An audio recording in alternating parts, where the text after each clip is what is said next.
He was a captured human medic, alone in an enemy stronghold, surrounded by warriors who wanted him dead, until their fierce alien commander collapsed from a mysterious poison only he could cure. But saving her life would cost him his own arm, and ignite a chain of events no one saw coming. If you're new here, make sure to subscribe to the channel and show a thumbs up by liking the video. Now let's jump into the story. Rowan Dax awoke with a sharp gasp, his mind foggy and his body aching. The last thing he remembered was the explosion, blinding light, heat, then silence. Now he was lying on something cold and smooth. He blinked, trying to focus. A soft golden glow filled the curved chamber, the walls shimmering like black glass. Strange crystals glowed from above, casting shadows that danced like ghosts. The air smelled metallic with a strange hint of something that made his skin crawl, like a mix of wild soil and burnt circuits. Every muscle in his body protested as he shifted, only to feel the tight grip of cuffs around his wrists. Not metal, something worse. They buzzed faintly against his skin, sending sharp jolts of pain when he tried to move. He was a prisoner. Rowan's training kicked in. He was a field medic, not a soldier, but he had seen enough war to know the feeling of being captured. His mouth was dry, his tongue thick with the taste of blood and chemicals. He must have bitten down hard when they took him. He tried to sit up, groaning with the effort, when a voice echoed through the room. "You're awake." The words came with a low growl, almost like thunder rolling across distant mountains.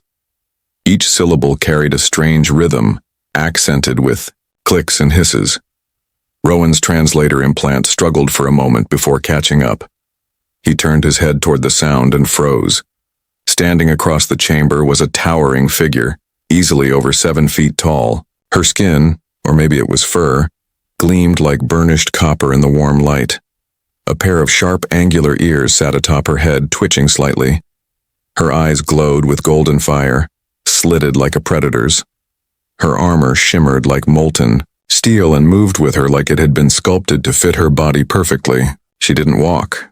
She flowed, silent and deliberate, like a creature built for war and the hunt. "I am Commander Sylvan," she said, voice cold but controlled. "And you are the human medic my soldiers found bleeding under the wreckage." Rowan swallowed, forcing his voice to stay steady. "Rowan Dax, field medic, serial number 894A. He left it at that. It was protocol, even if it felt pointless. Sylvan tilted her head, studying him with eyes that flickered in the low light. "I've read about your kind. Fragile, soft, yet curious, and surprisingly difficult to kill." Rowan didn't respond. He'd heard similar things before. Humans were often underestimated in alien reports. Weak, they said. Cowardly. Until they saw what desperation could do. "You stayed with a dying soldier even when escape was possible," she said suddenly. "Why?" He blinked. How did she know about that? The memory hit him hard. Captain Idris coughing blood, half his chest burned through. Rowan had tried everything. He hadn't made it. "It's my job," Rowan said quietly. "I don't leave people behind."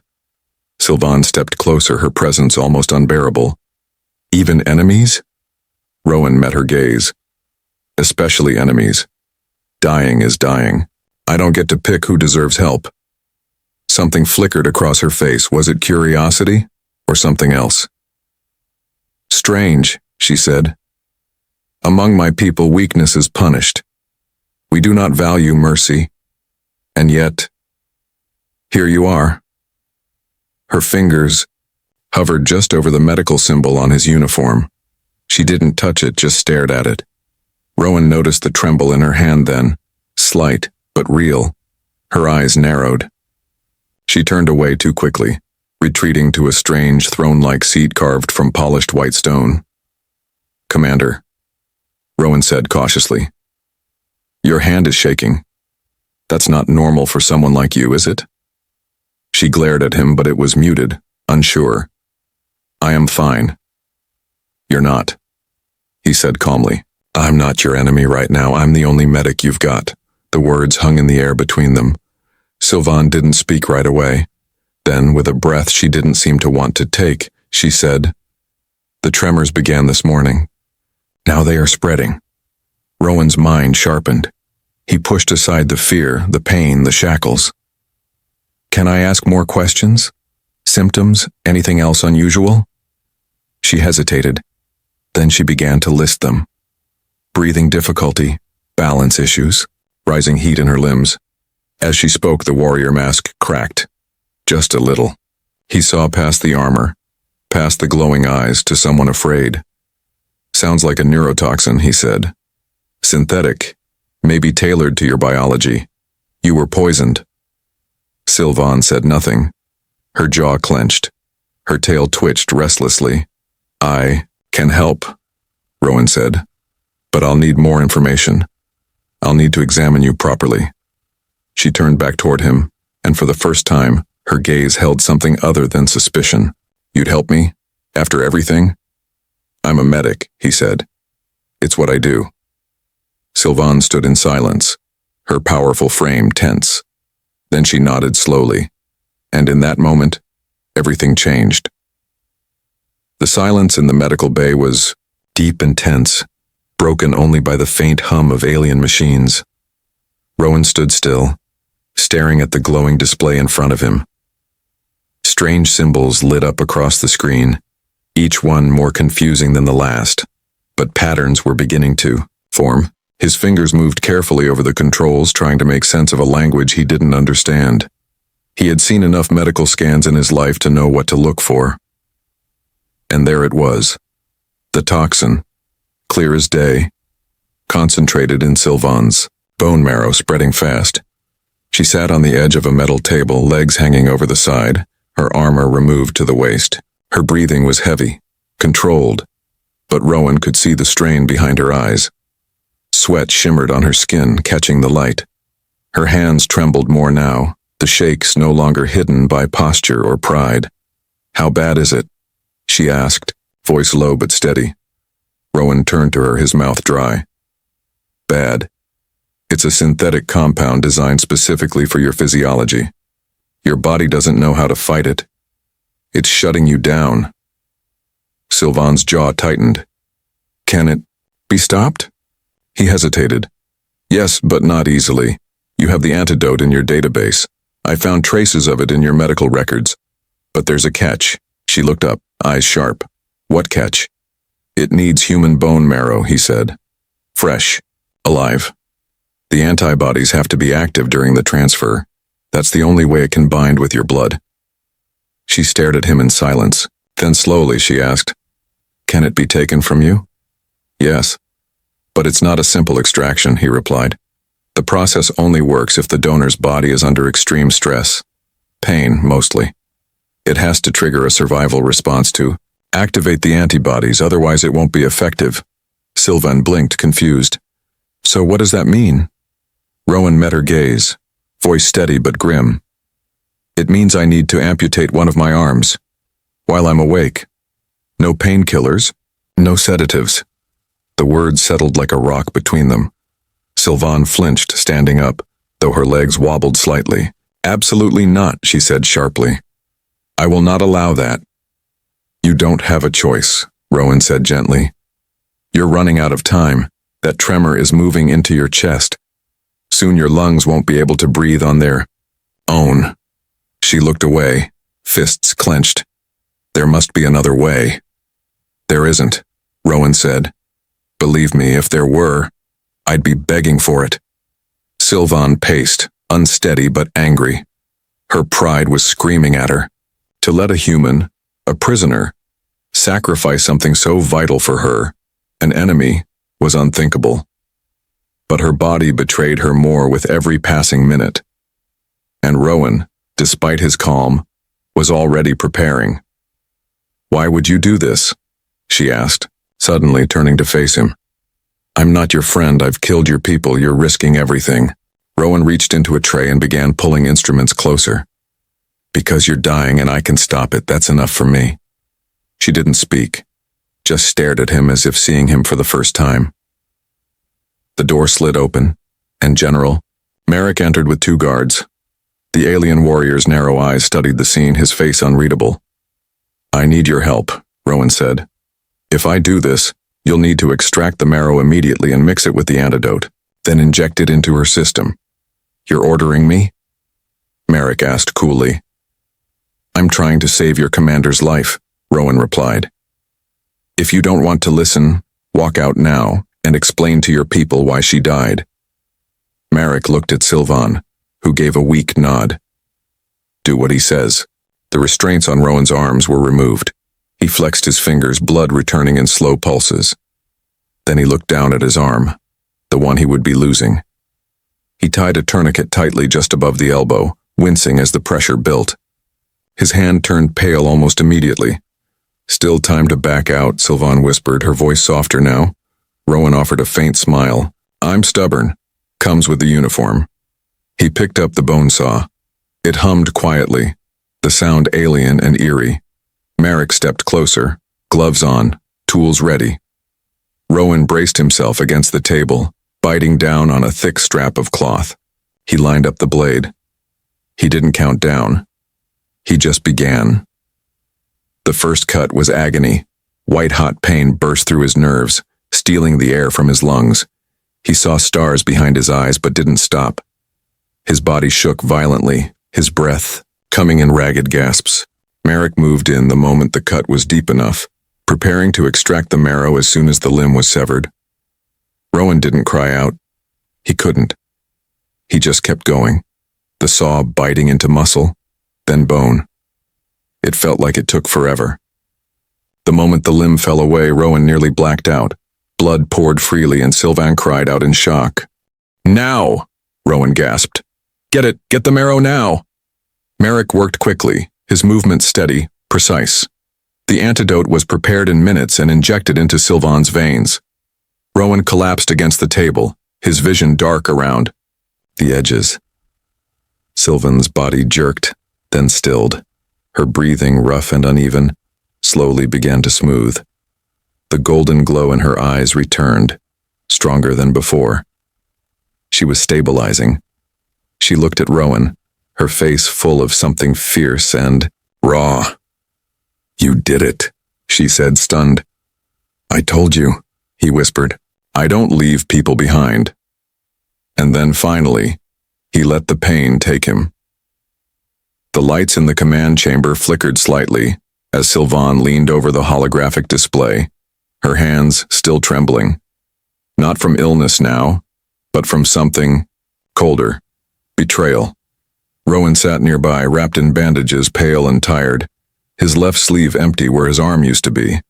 The amputation had taken its toll, but he was alive and so was she. Her recovery had been faster than expected. The antidote worked like magic, but it wasn't magic. It was science, sacrifice, and a heavy cost. And now they were both asking the same question. Who wanted her dead? Sylvan studied the encrypted transmission logs pulled from her ship's network. The messages were well hidden, routed through old satellites and untraceable communication relays. But the content was clear. Someone had sent detailed information about her physical condition, her daily movements, and her exact medical vulnerability to a source outside the Valari fleet. That kind of access pointed to someone close. Too close. Rowan watched her work, frowning. These files, they're not just reports, they're instructions. Someone told whoever made that poison exactly how to attack you. They knew your biology better than you did. Sylvan nodded slowly, her jaw tight. And they knew when to strike. The moment I returned from the front line, exhausted, vulnerable. This wasn't random. General Merrick entered the chamber without knocking. His posture was stiff, formal. His eyes flicked between Sylvan and Rowan. We've started internal scans of all command logs. Someone covered their tracks well. But I believe the source may be Advisor Helrix. Sylvan turned sharply. Helrix? He's been with me since the first campaign. That's why it makes sense, Merrick replied. He has the clearance, the access, and lately he's been urging you to pull back, to rest. He knew you were weak. Rowan stayed quiet but watched the general closely. Something didn't. Sit right. Helrix may have had access, but so did Merrick. And it wasn't lost on Rowan how quickly the general pointed fingers. Still, he had no proof, only instincts, and right now instincts weren't enough. We need more than suspicion, Rowan said.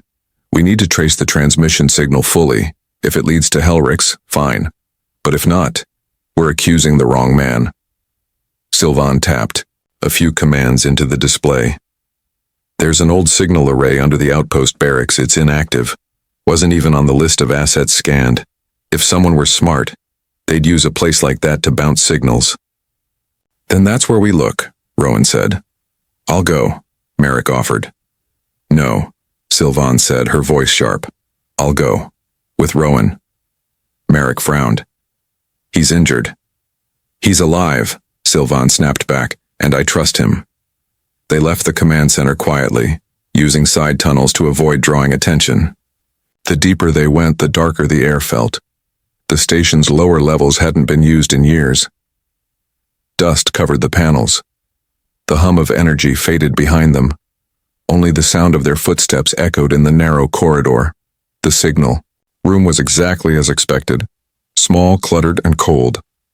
Rowan worked quickly despite only having one hand, using his elbow and his teeth to adjust cables while Sylvan scanned the database. After 10 minutes, a screen lit up and both of them froze. The signal hadn't come from Helrix. It had come from Merrick. Rowan exhaled slowly. It was him. He sent everything. Sylvan stared at the screen, eyes wide, her mind racing. He helped with the antidote. He stood by while you cut off your arm. He made sure I stayed alive long enough to finish the job, Rowan said grimly. But that wasn't the real plan, was it? The real plan was to make it look like a human plot. Let you recover, then frame me when something else goes wrong. Sylvan's eyes narrowed. Divide our species, start a war. Footsteps echoed in the hallway. Rowan turned toward the door, just as Merrick stepped into view, flanked by 2 soldiers. His face was calm, almost regretful. I hoped you wouldn't find this room, Merrick said quietly. Sylvan stood tall. Why? Our people are drifting, Merrick said. Too many compromises. Too much trust in allies that only want to use us. War unites. Peace weakens. So you poisoned me? She snapped. You made me look like a victim in a human trap? You were never meant to die, Merrick said. You were supposed to wake up just in time to expose the human spy, the hero who saved your life only to betray you. He looked at Rowan. You played the part better than I expected. Rowan stepped forward. If this was all about control, you've lost it. Sylvan isn't dead. I'm not a traitor. You've already failed. Merrick's expression hardened. You think this is the end? No. This is just the first step. There are others like me. More signals, more plans. Sylvan pulled a sidearm from her belt and aimed it at him. You're not leaving this room. But Merrick didn't move. Instead, he gave a small smile. I never planned to, and with that he reached for the small detonator hidden beneath his sleeve. Rowan reacted before he could think. He lunged toward Merrick, slamming into him just as the detonator clicked. The device skittered across the floor, spinning to a stop, under a table. A heartbeat later, it exploded, but not as a blast. Instead, a pulse of energy swept through the room, knocking out the lights and crashing the systems. Sparks burst from the wall panels, and the air filled with the stench of burning circuits. Alarms howled faintly, then died. Emergency lights kicked in, bathing everything in red. Sylvan moved fast, pinning Merrick to the ground with one knee. You've just declared war on your own people, she growled. He didn't struggle. His smile was calm, proud. They need something to believe, and chaos gives us clarity. Rowan leaned against the console, breathing hard, the pain in his shoulder pulsing like a drum. You call that clarity? Merrick didn't answer. Sylvan nodded at the guards. Take him to secure holding. If he resists, break his legs. As Merrick was dragged away, Sylvan stood in the flickering light, her eyes full of shadows. This wasn't just him. He hinted at others, hidden agents, on both sides. Rowan rubbed his forehead. So the plan was never just to kill you. It was to plant me, make me look like a double agent and light the spark between humans and Valari. And now the fuse is already burning, she said, her voice low. Even if we stop him, someone else might carry out the next part. Then we get ahead of them, Rowan said. We show the truth. Before they rewrite it. They hurried. Back to the command center, only to find it already in chaos. The remaining officers were on edge. The blast had triggered a security lockdown, cutting off communications with allied fleets. A crowd of warriors gathered, murmuring with confusion and suspicion. Helrix was there, face pale, arms crossed tightly. You've lost control, he said to Sylvan. You bring a human into our war council and now our systems are under attack? This isn't coincidence. This is infiltration. Before Sylvan could respond, Rowan stepped forward and held up the recovered data drive. We have proof. Merrick was the one behind the transmissions. He framed me, framed humanity. He poisoned your commander to start a war. Helrix scoffed. And why should we believe anything you say? Because I cut off my own arm to save her life, Rowan snapped. No spy does that unless he's really, really bad at planning. There was a long silence. Then Sylvan stepped forward and placed her hand on Rowan's back, just above the bandages. I owe this human everything. He didn't ask for anything in return. But now I'm asking something of all of you. Trust me, just long enough to see the truth for yourselves. She loaded the data drive into the main console. The hologram flickered to life, showing encrypted messages, time-stamped plans, and Merrick's personal logs. One by one, the officers fell quiet. The story unraveled on its own, impossible to deny. Someone still has to answer for this, Helrix said, quieter now. There will be questions, trials, fear. Let there be, Sylvan replied. But not war. Not this time. At that moment, a signal broke through the comms system. A human fleet, led by the ship Vigilance, was approaching. The humans had picked up pieces of the earlier broadcast. Distress signals, toxin scans, emergency requests. They were coming in fast, weapons armed. If they see a blockade or silence, they'll assume the worst, Rowan said. We need to meet them. Together. Sylvan nodded.